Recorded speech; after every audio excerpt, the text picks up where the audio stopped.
Kwa mujibu wa taarifa ni kwamba klabu ya wekundu wa Msimbazi Simba tayari imekwisha kamilisha usajili wa mlinzi wa kati raia wa Ivory Coast mzaliwa wa Disemba 28 mwaka 2002. Huyu si mwingine ni Serge Badjo, nyota wa zamani wa klabu ya MC Alger ambayo kwa msimu uliopita alikipiga katika klabu ya USM Khenchela inayoshiriki ligi kuu soka huko nchini Algeria, na ikiwa ni moja kwa moja katika malengo ya klabu ya wekundu wa Msimbazi Simba kuelekea msimu ujao, kuijenga Simba yenye ushindani, Simba yenye ubora mkubwa, Simba yenye wachezaji ambao wana ubora mkubwa, ambao wana uwezo mzuri wa kucompete katika mashindano makubwa ambayo kwa msimu ujao klabu ya wekundu wa Msimbazi Simba atakwenda kushiriki moja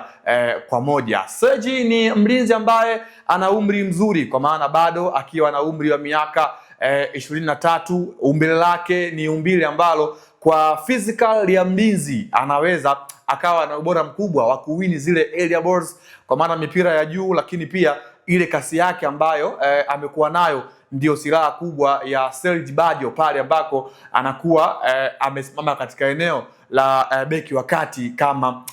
mlinzi. Unaweza ukawa unashangaa kwa nini klabu ya Simba kwa wakati huu wameingia tena sokoni kuweza kutafuta mlinzi mwingine wa kati. Wanaye mtu kama vile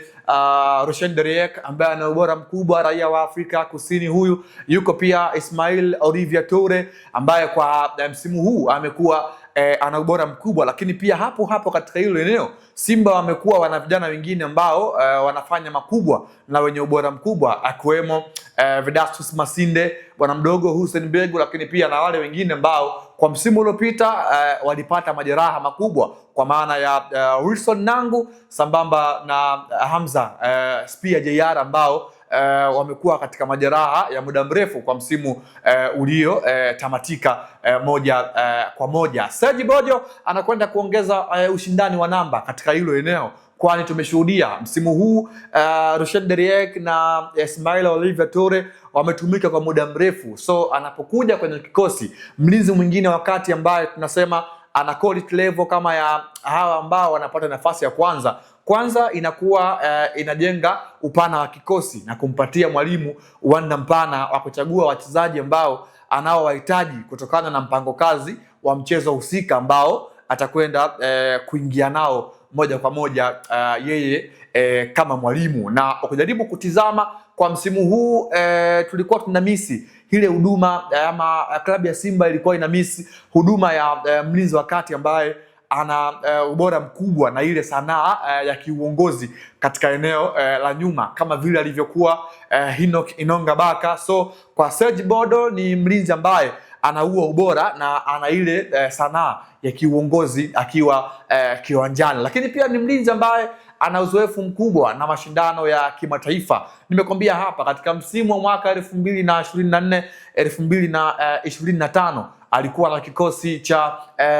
MC Alger ya huko nchini Algeria, katika msimu ambao MC Alger ilikuwa chini ya kocha Roland Mokoena, na ni msimu ambao MC Alger walikuwa wana ubora mkubwa katika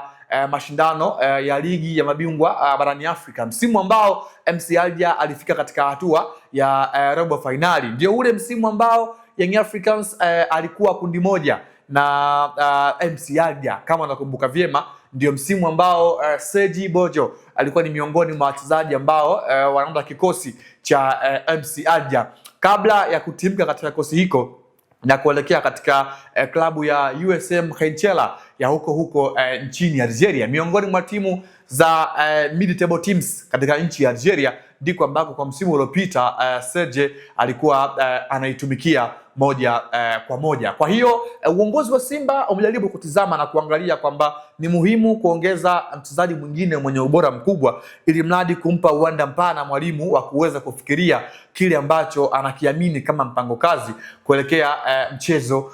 husika. Kwa hiyo Simba na Steve Barker watakuwa wana uwanda mpana wa kuchagua mlinzi gani ambaye anafaa katika mchezo husika aweze kuanza katika hilo eneo. Na kwa mujibu wa taarifa ni kwamba Serge tayari amekwisha saini mkataba wa miaka 2.5 kuitumikia klabu ya wekundu wa Msimbazi Simba kuelekea msimu ujao. Kwa hiyo Simba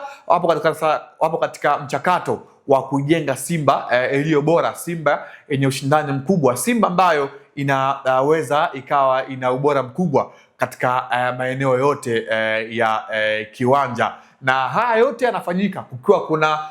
ushirikiano mkubwa baina ya viongozi wa Simba na wale wadhamini na wazabuni wengine ambao wamekuwa wanafanya ile partnership na klabu ya wekundu wa Msimbazi Simba, akiwemo mzabuni wa vifaa vya michezo wa klabu ya Simba kwa maana ya kampuni ya Jairut iliyoko chini ya mkurugenzi wake Joel Garcia, lakini pia mdhamini wa klabu ya Simba ambaye kwenye umiliki wa klabu ana asilimia zake 49. Huyu si mwingine ni Mohamed Dewji, tajiri Mo, ambayo kwa umoja wao wameamua kushirikiana na kuijenga Simba ambayo ina ubora mkubwa, Simba ambayo itakuwa ina wachezaji ambao unaweza kusema kwamba anatoka mashine anaingia mashine. Na hivi ndivyo ambavyo vilabu vikubwa vingi ulimwenguni barani Afrika vimekuwa vinaishi, kwamba vimekuwa vina wachezaji wengi wenye quality ambazo zimekuwa zinazidiana kwa uchache mno, kitu ambacho kinafanya kuongezeka kwa ushindani ndani ya klabu na kumpa nafasi kubwa mwalimu ya kuchagua kikosi chake husika kuelekea kwenye mechi husika na game plan ya mwalimu moja kwa moja. Nikushukuru kwa kuwa nami mwanzo mpaka tamati kwa siku ya leo. Jina langu mimi ni Leopard John, sauti ya mvua. Nyuma ya kamera alikuwepo Bi Arafa Kaula ambaye ndiye amekuletea matangazo bora na picha ng'avu kwa siku ya leo. Hadi wakati mwingine, kwaheri kwa sasa.